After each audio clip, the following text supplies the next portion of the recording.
여기는 미얀마의 티딘 마을입니다. 힘들었던 오전 진료를 마치고 피앙 목사님의 고향인 뚜이떠 마을의 사람들을 치료해주기 위해 준비 중인 우리들. 분주하게 짐을 꾸리고 간단히 점심을 먹은 뒤 모두 차에 올라탔습니다. 울퉁불퉁한 돌밭을 4시간가량 열심히 달리며 창문 밖 풍경을 보았습니다. 먼지에 엉켜있는 길과 아슬아슬한 절벽 밑으로 둘러져 있는 커다란 나무들, 그리고 구름에 쌓여있는 저 멀리 산까지 모두 놓치기 아까운 광경들이었습니다. 그렇게 계속 달려 드디어 고도 1450m의 산꼭대기에 도착. 우리가 도착한 산꼭대기부터 2시간 정도의 산길을 걸어서 뚜이떠 마을에 들어가야 했습니다. 차에서 봤던 산길들을 우리가 직접 걸으며 보니 더 예뻤습니다. 밀림처럼 우거져 있는 빽빽한 나무들과 울긋불긋한 꽃들도 보였습니다. 조금 더 걷다 보니 당나귀들이 줄을 서서 등에 짐을 싣고 오는 것이 보였습니다. 깊은 산속부터 시내로 물건을 팔러 가는 사람들의 당나귀였습니다.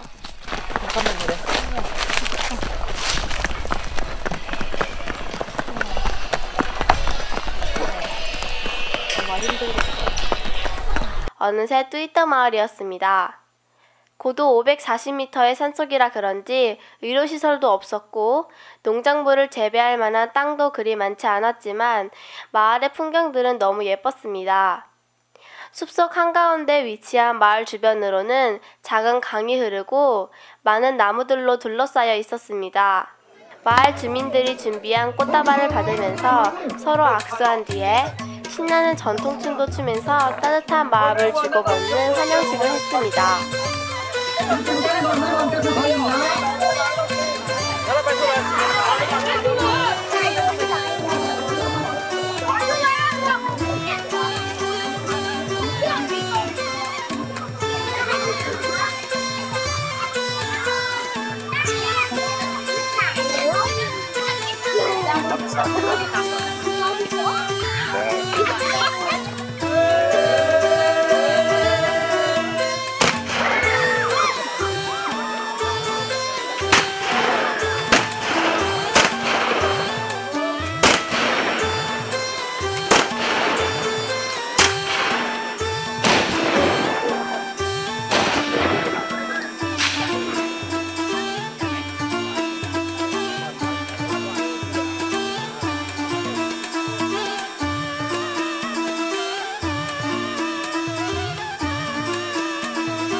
มีเต้นนี่ขุดแดงนี่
환영식이 끝나고 슬픈 소식을 듣게 되었습니다.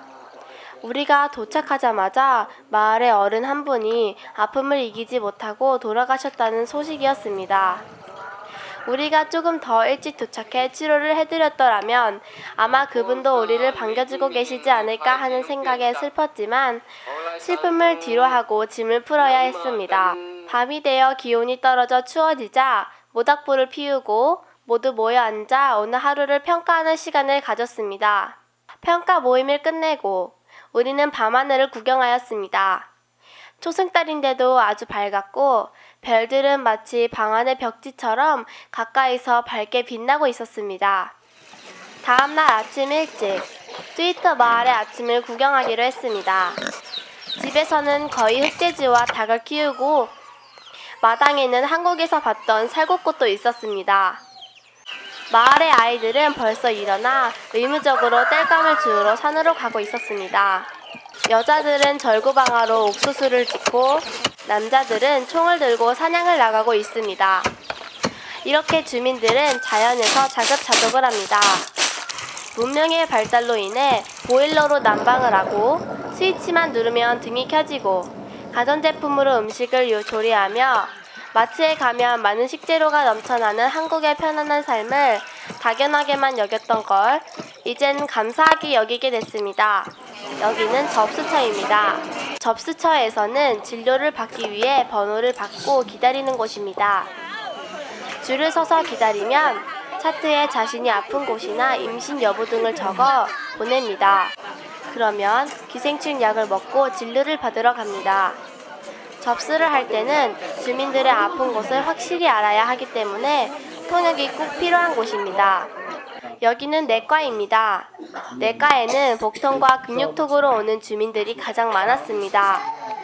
뚜이떠 마을 주민들은 몸을 쓰는 일을 많이 하기 때문에 근육과 아랫배가 아프다는 호소를 제일 많이 들었고 하지만 뚜이떠 마을 주민들은 음식을 싱겁게 먹기 때문에 티디 마을에서보다는 고혈압 환자가 적었습니다. 그리고 이 마을에는 간질 환자가 2명 정도 안팎으로 매우 적어 다행이었습니다. 여기는 외과입니다. 외과에 오는 아이들 대부분이 추운 날씨로 인한 목감기, 코감기로 고생을 하고 있었고 몸에 기생충이 많아 항문이 가려워 힘들어하고 있습니다. 임신한 여자들은 생리가 멈춘 것을 병으로 알고 찾아오는 경우가 많았고 어른들은 오염된 물을 드셔서 소화 불량이 제일 많았습니다. 그래도 산속에서 살기 때문에 칼로리가 낮은 음식을 먹어서인지 암 같은 큰 병들은 없어 안심입니다. 미얀마 의료봉사 6째 날.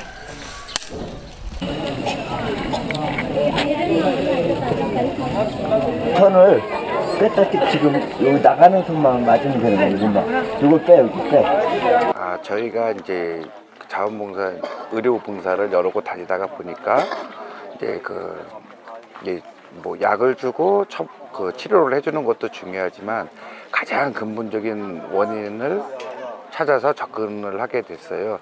그런데 이제 처방을 해주고 했는데도 계속 차후로도 그 배 아픈 사람들이 많아져서 의사 선생님들이 이제 토론 끝에 그러면 물에서 오는 원인이 가장 크다.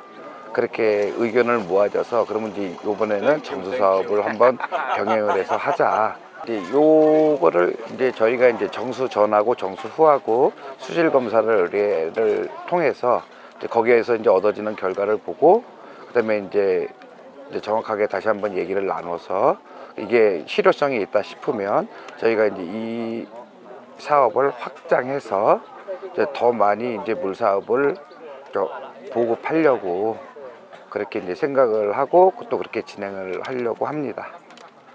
여기는 치과입니다. 뚜이따 마을 학교 선생님들 외에는 모두 치과를 가본 적이 없었기 때문에 이의 상태가 매우 좋지 않았습니다. 그리고 치과 상식이 매우 부족하였습니다. 그래서인지 조금만 이가 썩어도 바로 이를 뽑아달라고 하는 경우가 대부분이었으며 양치의 중요성을 잘 알지 못했습니다. 구강 교육을 실시하여도 양치질을 왜 해야 하는지 이해를 못했고 칫솔과 치약을 나누어 주어도 다 쓴 후에 치약을 살 수 있는 형편이 되지 못합니다. 여기는 영상의학과입니다.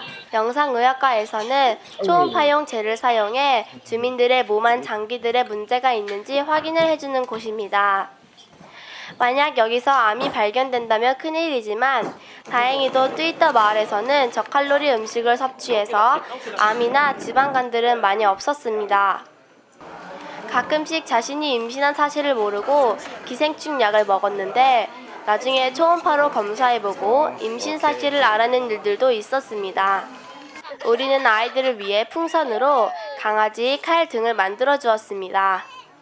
아이들은 신기한지 줄을 서서 풍선 받기를 기다립니다.